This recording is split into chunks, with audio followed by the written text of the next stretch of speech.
HCA senior junior selection committee సభ్యుల నియామకంపై సిఐడికి ఫిర్యాదు చేశారు Telangana food corporation chairman MA Faheem. Committee సభ్యుల ఎంపిక హెచ్సిఏ రూల్స్ కి విరుద్ధంగా జరిగిందని కంప్లైంట్లో పేర్కొన్నారు.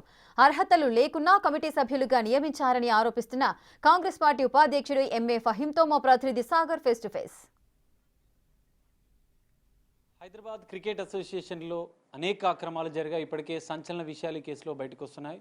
ఇప్పటికే సిఐడి దర్యాప్తులో హెచ్సిఏ ప్రెసిడెంట్, హెచ్సిఏ కార్యదర్శి మరికొంతమందిని అరెస్ట్ చేశారు. అయితే అనేక అవినీతి అక్రమాలు జరిగాయి. సెలక్షన్ కమిటీలో కూడా అవినీతి అక్రమాలు జరిగాయంటూ సిఐడికి ఫిర్యాదు చేశారు కాంగ్రెస్ టీపీసీసీ ఉపాధ్యక్షులు, Telangana food corporation chairman MA Faheem. ప్రస్తుతం అంతా ఉన్నారు. అసలు ఎలాంటి అక్రమాలు జరిగాయి, ఎలాంటి అవినీతి జరిగింది, ప్రభుత్వం దృష్టికి ఏ అంశాలు తీసుకెళ్తారన్న అంశాలు మనం తెలుసుకునే ప్రయత్నం చేద్దాం. సార్ చెప్పండి ఫహీం గారు, ఇప్పటికే హెచ్సిఏలో సిఐడి దర్యాప్తు కొనసాగుతుంది. మీరు మరికొన్ని కీలక అంశాలను సిఐడికి ఫిర్యాదు చేసినట్లు కూడా తెలుస్తుంది. ఏ అంశాలు ఫిర్యాదు చేశారు, ఎలాంటి ప్రక్షాళనలు జరగాలంటారు? అంటే గత కొన్ని రోజుల నుంచి కొన్ని సంఘటనలు హెచ్సిఏలో మేము చూస్తున్నాము. నేను యాజ్ ఏ క్రికెటర్గా నేను కూడా క్రికెట్ ఆడినా, లీగ్స్ ఆడినా, ఈ స్పోర్ట్ మీద నాకు చాలా ఒక ప్యాషన్ ఉంది. సో దీని పట్ల నేను చాలా రోజుల నుంచి చూస్తున్నా. ఈ స్పోర్ట్ని ఒకటి హెచ్సిఏ క్రికెట్ అసోసియేషన్ ఉందో ఎప్పుడు కూడా మెయిన్గా రూరల్ బ్యాక్గ్రౌండ్ టాలెంట్స్ ఏవైనా అవుతున్నాయో, గ్రామీణ ప్రాంతాల టాలెంట్స్ ఉన్నాయో అది ఇప్పటికి నిర్వీర్యం అయిపోతుంది.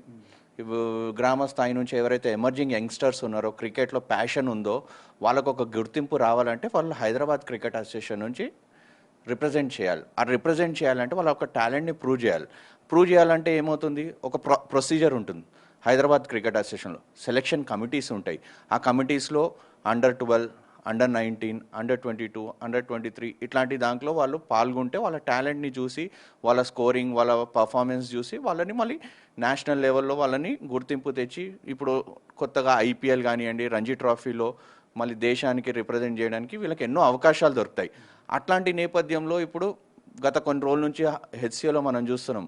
హెచ్సిఏలో ఎన్నో అక్రమాలు జరుగుతున్నాయి, అవినీతి ఆరోపణలు. ఇప్పుడు మొన్న జగన్మోహన్ రావు ఎన్నుకున్నాడు, అరెస్ట్ అయిండు, జైలుకి పోయిండు. ఆయనని డిస్క్వాలిఫై కూడా హెచ్సిఏ ప్రెసిడెంట్ నుంచి చేయడం జరిగింది. అంటే మొన్న సిఐడి విజిలెన్స్ కూడా దీంట్లో కీలక పాత్ర పోషించి మొత్తం ఎంక్వైరీ చేసి ఒక నిర్ధారణ చేసి వీళ్ళ మీద యాక్షన్ తీసుకుంటే డిస్క్వాలిఫై అయినారు. అయిన తర్వాత అంబుడ్స్మెన్ గారికి కూడా మేము కంప్లైంట్స్ పెట్టాము. ఏమని పెట్టామంటే, సిఎసి క్రికెట్ అడ్వైజరీ కమిటీ ఏదందో ఒకటి అపాయింట్ చేస్తారు. దానికి అపాయింట్ చేసినప్పుడు యాన్యువల్ ఏజిఎం మీటింగ్ అవుతుంది, యాన్యువల్ జనరల్ బాడీ హెచ్సిఏ ఆధ్వర్యంలో. దానికి ఏమవుతుందంటే క్రికెట్ అడ్వైజరీ కమిటీ అని ఒకటి ఉంటుంది. బైలాస్ ప్రకారం చెప్తున్నది, నేను యాజ్ పర్ బైలాస్ నేను మీకు చెప్తున్నా. ఈ bylaws HCA Hyderabad cricket association bylaws book కూడా నా దగ్గర ఉంది. ముఖ్యమంత్రి గారికి ప్రతి దాని మీద అన్నిటి మీద అవగాహన ఉంది. స్పోర్ట్స్ మీద కూడా ఆయనకు పూర్తి అవగాహన ఉంది. డెఫినెట్లీ ఈరోజు స్పోర్ట్స్కి కూడా ఆయన న్యాయం చేస్తారంటే కూడా కేవలం ఈ ఘనత ముఖ్యమంత్రి గారు రేవంత్ రెడ్డి గారికి, కాంగ్రెస్ పార్టీకే దక్కుతుంది. ఇది పరిస్థితి. హెచ్సిఏలో ఇంకా ప్రక్షాళన ఖచ్చితంగా జరగాల్సి ఉంది. HCA senior selection committee, junior selection కమిటీలో కూడా అనేక అవినీతి అక్రమాలు జరిగాయి. నిబంధనలకు విరుద్ధంగా క్రీడాకారులు ఎలిజిబుల్ లేని, అర్హత లేని వారు కూడా సెలక్షన్ కమిటీ ఉన్నారు. వాళ్ళందరిపైన చర్యలు తీసుకోవాలి.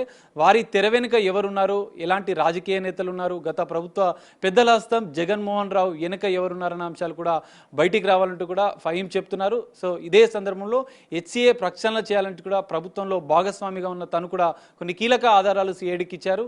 సో పూర్తిస్థాయి దర్యాప్తు చేసి హెచ్సిఏ ప్రక్షాళన చేసి ఒక క్రీడాకారులకు న్యాయం చేసే విధంగా, గ్రామీణ ప్రాంత క్రీడాకారులకు న్యాయం చేసే విధంగా కూడా నూతన ప్రక్షాళన చేసినటువంటి హెచ్సిఏ రావాలంటూ కూడా ఆయన ఆకాంక్షిస్తున్న పరిస్థితి కనిపిస్తుంది.